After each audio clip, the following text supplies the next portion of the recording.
Maintenant, c'est une intervention sur justement normalement de M. Shiwei Shen sur le tourisme en Chine. Et comme M. Shen n'est pas là, il va être représenté par M. Philippe Viollier, bien représenté d'ailleurs, puisque M. Philippe Viollier est professeur d'histoire et professeur agrégé de géographie, et qu'il est actuellement le directeur de la faculté ITBS, c'est Ingénierie de tourisme, de bâtiments et des services, à l'université d'Angers. Et pour savoir ce que fait à peu près M. Viollier, il dit lui-même « Mes recherches portent sur les relations entre les acteurs et les objets géographiques, lieux, régions, monde, sous l'angle du tourisme. » Donc voilà, il intervient à ce titre-là. Et je vais lui demander de présenter M. Shiwei Shen et donc son intervention. Très bien, merci Monsieur le Président. Donc, en fait, Shen Shiwei est maître de conférence à l'université de Ningbo. Donc Ningbo se trouve en Chine, dans la province du Zhejiang, comme vous pouvez le voir actuellement à l'écran. Donc Ningbo est une ville de 3 millions d'habitants, hein, c'est le 7e port du monde, pas très connu, mais c'est un petit peu au sud de Shanghai. Donc la province de Zhejiang, c'est une province donc, qui se trouve immédiatement au sud de Shanghai, c'est à peu près la superficie de la France. Il doit y avoir 180 millions d'habitants, un truc comme ça.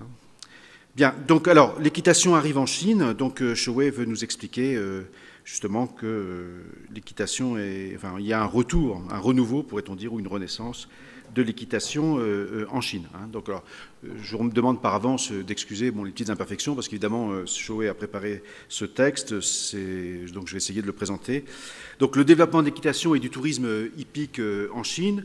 Donc, en fait, l'équitation a été importée récemment en République populaire de Chine, mais cette pratique se développe, donc, dit de plus en plus, hein, auprès du public, et il veut réaliser un bilan donc, des difficultés, mais aussi donc, des réussites qu'elle rencontre lors de son implantation et de son développement. Voilà, donc le développement des loisirs équestres en Chine et à l'étranger, donc de nombreux sports équestres traditionnels ont longtemps prospéré donc dans la Chine antique, hein, et n'ont rencontré de déclin que dans la dynastie Qing, c'est-à-dire en fait la dernière dynastie, hein, 1644-1911. Donc dans les années 1920-1930, il existait des hippodromes hein, dirigés par des étrangers et des Chinois dans les villes les plus influencées par l'Occident, donc Shanghai, Beijing, Pékin, si vous préférez, Tianjin et Qingdao. Après la fondation de la République populaire de Chine en 1949, eh bien, l'équitation oisive, donc de loisirs, hein, est rapidement tombée dans le silence avec la disparition de la classe riche et aisée en Chine. Alors, ceci dit, Shiwei remarque qu'il y a un développement récent hein, des clubs d'équitation en Chine.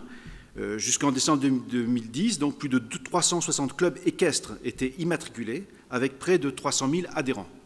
Effectivement, un développement assez rapide. Avant 2008, la quasi-totalité des clubs étaient financés par des fonds privés, avec donc des patrons qui étaient généralement de très riches propriétaires. Alors, Shiwei s'est penché en particulier donc, sur le cas du club équestre Kagero à Wenzhou. Donc, c'est un espace de loisirs, un centre d'épreuves et d'entraînement qui est le plus ancien, le plus grand et le mieux équipé de la province du Zhejiang, donc fondé en 1996.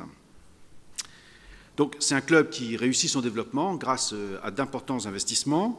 Donc, l'investissement du club dépasse 30 millions de yuan, on peut convertir en 8 millions d'euros, hein, le premier dans la province.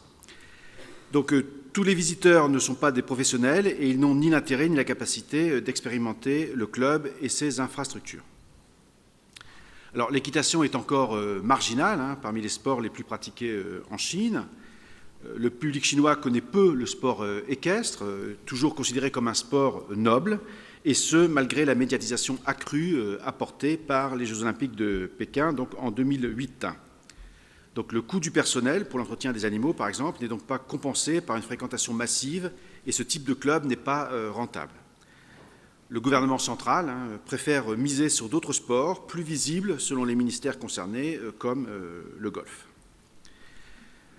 Donc, en conclusion, la diffusion de l'équitation en Chine contemporaine est donc récente.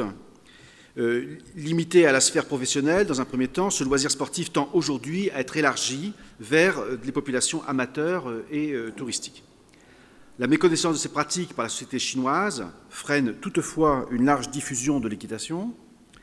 À l'instar de l'exemple développé ici, de nombreux clubs équestres rencontrent des difficultés financières.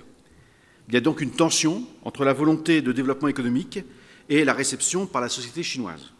Une tension dont la durée est encore difficile à mesurer entre conjoncture et structure. Voilà, je vous remercie pour votre attention.